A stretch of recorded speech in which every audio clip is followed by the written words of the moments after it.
Návrh rozpočtu je spracovaný na obdobie roku 2011-2013, takže odborné stanovisko je vypracované posúdenie tohto materiálu.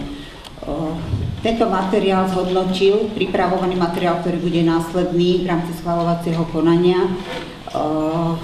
Materiál je spracovaný v súlade s platnou legislatívou, s platnými metodickými usmerneniami. Návrh rozpočtu je spracovaný v štruktúre a včlenení tak, ako ukladá zákon o rozpočtových pravidlách územnej samosprávy, teda na bežný rozpočet, kapitálový, finančné operácie a rozpočet celkom, pričom pri zarátaní môžeme konštatovať, že mesto Žilina pre rok 2011 počíta s rozpočtovými príjmami a s rozpočtovými výdavkami vrátane finančných operácií na úrovni 47 600 048 eur.